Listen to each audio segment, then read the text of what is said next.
É lamentável a ausência do Ministério da Saúde, o que comprova o que a gente vem falando nos últimos anos a respeito do papel desses agentes públicos em relação à questão do combate à Covid no Brasil, como geral, que não está sendo norteado por ciência, e sim por ideologia. Eu declaro que eu não tenho conflito de interesse financeiro ou ideológico nessa matéria. A Organização Mundial da Saúde ela não recomenda a vacinação obrigatória contra a Covid-19 em menores de 5 anos, senadores.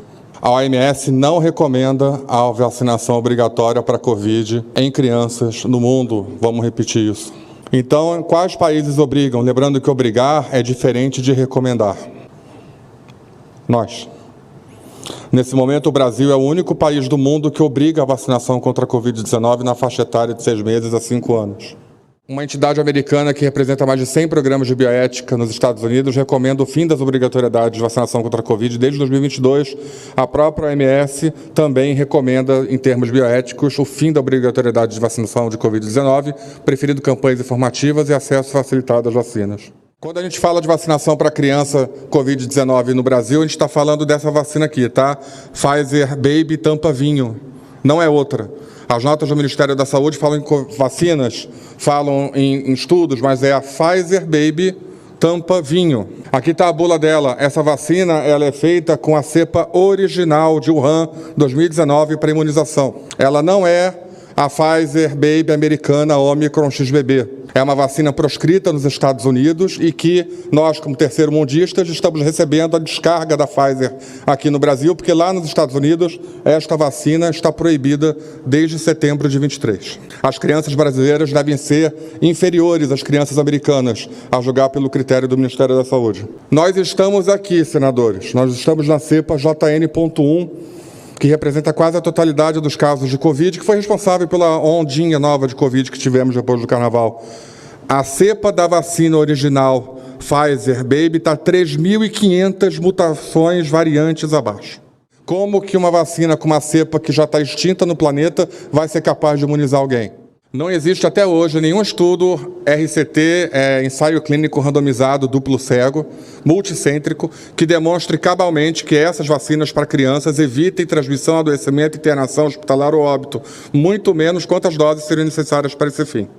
Então, lembrando, senhores, vacina Pfizer, Covid-19, desfechos, não impede transmissão, não impede adoecimento, não impede hospitalização, não impede óbito, há efeitos adversos e não se sabe ainda nem o número de doses que seria que ser dado para se chamar de uma vacinação completa. Saiu um estudo recentemente que eu queria falar, que foi da Vaccine, que analisou quase 100 milhões de indivíduos vacinados em relação a efeitos colaterais nos últimos anos. Foram feitas pesquisas em 9 países, um total de quase 250 milhões de doses, a vasta maioria Pfizer. O que esse estudo achou?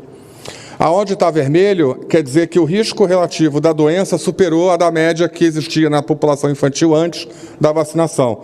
Então o estudo achou que a Pfizer está associada com miocardite, pericardite AstraZeneca, Guillain-Barré, síndromes neurológicas diversas, trombose com a AstraZeneca e a Pfizer, principalmente miocardite, em taxas assustadoras. Essa é a nota técnica que está embasando as políticas de obrigatoriedade de vacina de Covid para crianças no Brasil atualmente, nota técnica 118. Basicamente, ela diz que a vacina foi aprovada pela Anvisa e pela Conitec, o que é verdade. Ela diz que a vacina tem imunogenicidade, a nota técnica diz que a vacina é segura e a nota técnica diz que a vacina previne morte.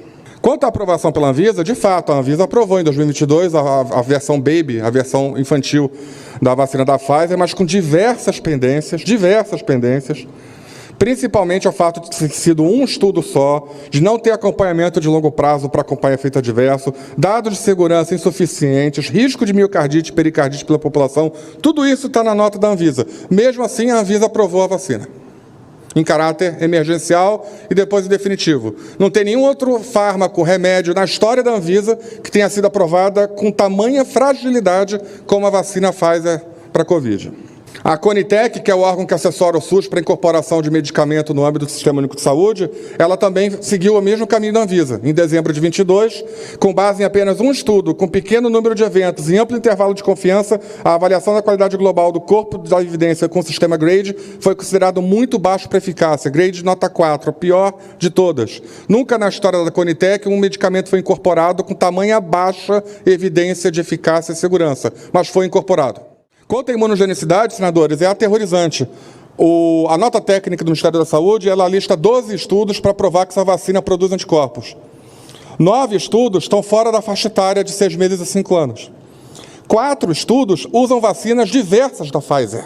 Não podem ser usados numa nota técnica, porque eles estão falando da vacina da Pfizer, não estão falando de vacinas como um todo. Você não pode usar laranja para comparar banana. No item de segurança, que a nota técnica afirma que a vacina é segura, eles listam 10 estudos. 7 estudos estão fora da faixa etária, acima de 5 anos. 6 estudos usam a vacina diversa da Pfizer. Não tem na nota técnica nenhuma informação confiável da segurança nessa faixa etária. As justificativas da nota técnica, as figuras que eles usam, não correspondem às referências, em vários casos. Aqui, por exemplo, eles falam de uma referência de síndrome respiratória aguda grave por Covid, mas o boletim que eles citam é um boletim sobre segurança da vacina. Por fim, a nota técnica cita 32 referências, que parecem ter sido escolhidas aleatoriamente, porque 6 não são artigos científicos, 6 falam de Coronavac, 16 foram financiadas integralmente ou parcialmente pela indústria, 7 reconhecem o caráter experimental, mesmo aprovadas, ou limitações técnicas dos estudos para segurança, 10 desses estudos são de nível de relevância muito baixo, nível 4, 6 randomizados possuem período de acompanhamento muito curto, e esse é clássico dos estudos de Covid, eles fazem acompanhamento muito curto. Esses estudos têm que ser acompanhados por meses, às vezes anos, né? Uma revisão sistemática não separou adequadamente os critérios de comparação, nenhum estudo avaliou a imunidade celular pré-vacinação. Ou seja, eu não sei como é que já estava a minha imunidade celular antes de entrar no estudo. E outra, que aí é uma questão até mais política, nota técnica não é norma suficiente para a implementação de uma política pelo Executivo. As notas técnicas, elas apenas embasam a decisão do gestor responsável. A ministra da Saúde, que não veio aqui, e ela não veio aqui porque ela sabe que ela está errada, ela não deu despacho determinando a inclusão dessas vacinas no PNI. Tem apenas a nota técnica. Nota técnica não tem poder legal de incluir uma política no Brasil. A nota técnica ela embasa uma decisão do gestor, ou uma decisão do Senado, ou uma decisão da Câmara dos Deputados, tem a nota técnica assessorando, mas é o gestor que tem que assinar lá o despacho dizendo concordo, implemente-se, não concordo, retorna, não tem isso. Eles publicaram a nota técnica na véspera do Natal e estão deixando fazer a política do fato consumado. Por tudo que foi exposto, a referida nota técnica 118 não tem o poder de, por si só, determinar a obrigatoriedade e é cientificamente inadequada, sendo uma nota inservível aos fins ao qual se destina. A obrigatoriedade da forma como está viola direitos constitucionais das famílias, das crianças, as coloca em risco desnecessário, obriga o governo a um gasto bilionário sem a respectiva contrapartida sanitária e não é reproduzida em nenhum local do planeta. Nós estamos sozinhos nessa.